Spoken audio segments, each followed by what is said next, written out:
All right. So I have not seen a tutorial for this anywhere on the internet. So this is my inner pocket here. My dimensions are,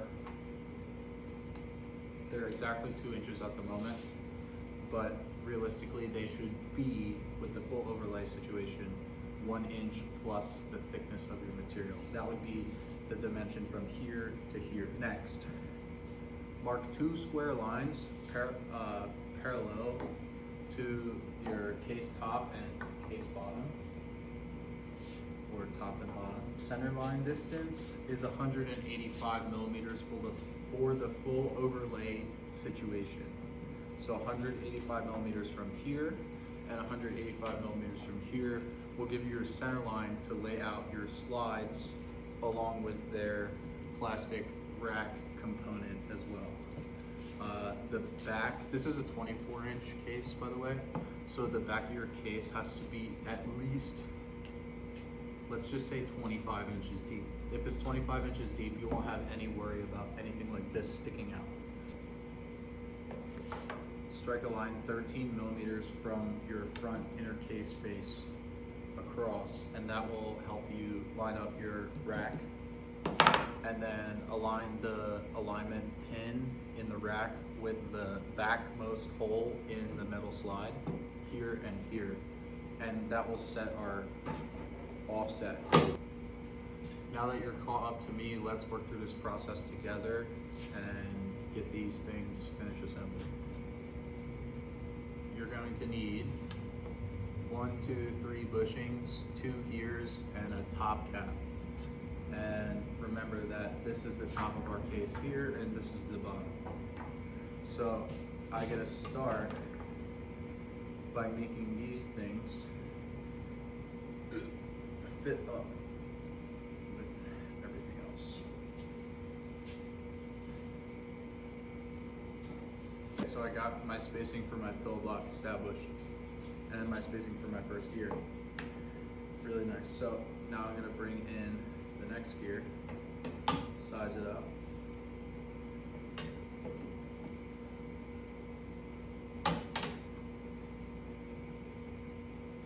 And we're just gonna set it so that it is tight but not too tight and centered within the rack. Good. So now that that's there, here comes another bushing for the pillow block. Send that guy on there. We will set him so that he's in the middle of the hole for the clamp.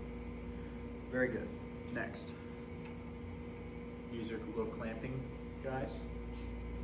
Put them down and fold them over to the pillow block. Make sure everything still lines up. If it does, you're good to send in the screws starting from the top and going down. These screws are like weird and they almost have to be like self-tappers, so it might be a little hard and you're probably gonna have to just adjust your pillow block anyway to make this all work together. But with a little bit of fiddling around, you'll find it's pretty easy once you understand how everything works together in this system. My first clamp is put in. This gear is good and this gear is good. You can position the bushing and insert the next clamp. Next, we're just gonna rinse and repeat. This is the bottom side. So remember, the gears say this side up, so we gotta keep that in mind. But the first thing we're gonna put here is a bushing. Send him over here. Line it up with the center of these holes, just so you got an idea. Then a gear. This side up. Send that down the line. These things are sharp. They're really nice components. Ooh. Ah. And we'll get it centered up in its rack too. Great. Next, another gear. Try not to let it cut you.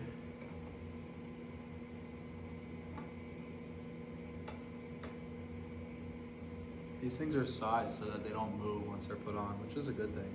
Now that our gears are on and they're centered in the same place, and we have our one bushing for the clamp centered also, let's put on our last bushing.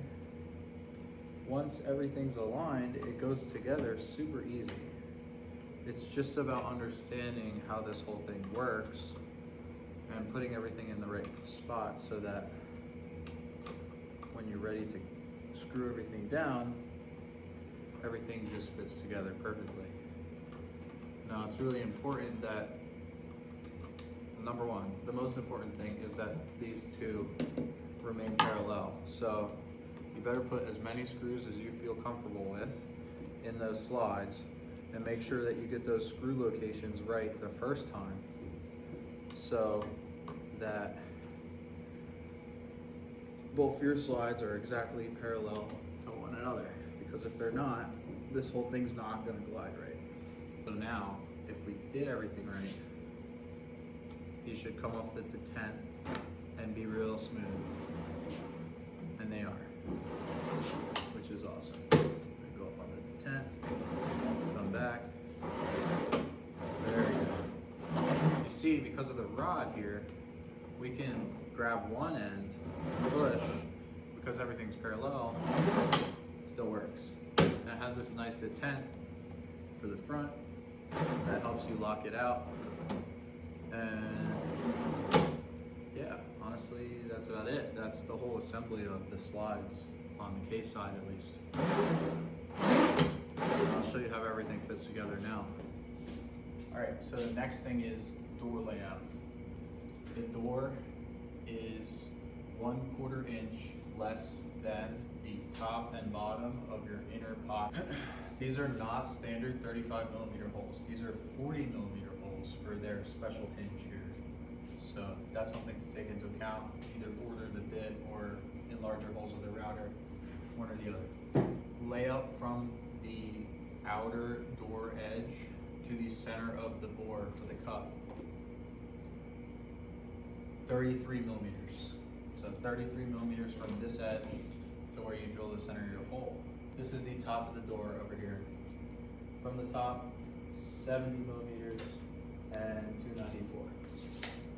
So 33 in, 70, 294 from the top and the bottom. Take your hinge cups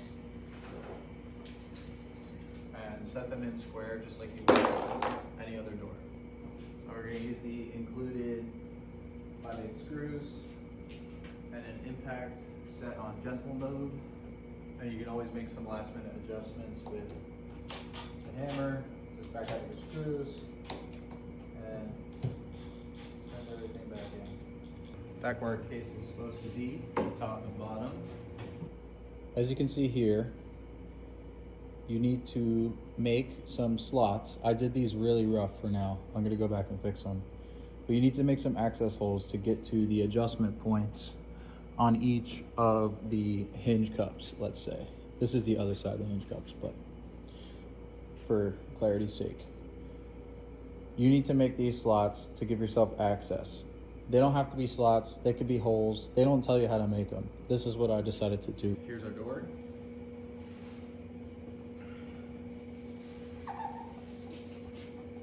Now this is kind of just like any other European style hinges. They have pins. This is the pane. You gotta get both of these sets of pins in, all four, kind of together. Make sure you're out on the detent, which we are. You gotta get these things in kind of together and start from the top and work to the bottom and clip everything. So we'll get it roughly where it needs to be. That one clipped in nice and easy. So did that one. This one too. Wow. Apparently when you do it for the video, it goes really smoothly. I'll have to do that later. But yeah, there's our finished installation. Got some beautiful action. You'll see that the detents have a little rubber roller, so the door itself will roll, and then it clicks out on its detents, and then it softly closes. It's not soft close, but I mean, how much more can you ask for? This is moderately priced hardware, something like I don't even know what it costs, but it's not out of the outrageously expensive, and it works really, really good. I think that concludes my tutorial. I'm happy to answer anybody's questions. If you want to leave a comment and let me know if you have any more questions or you think I missed something. I constructed this case without looking at the instructions and made a couple of guesses and got kind of lucky. But if you're building the case, you're gonna want it to be at least, like I said, 25 inches deep. So that's an inch more than your door size, essentially. These are 24-inch doors and 24-inch hardware. So depth of the cabinet, minimum 25. And God damn it. So yeah, let me know what you think. Show me some pictures or videos of any projects that you use this hardware for, because you know, you could really do anything with this stuff. And I hope this was helpful for you. I'll be sure to make a video soon once this is installed in its final home.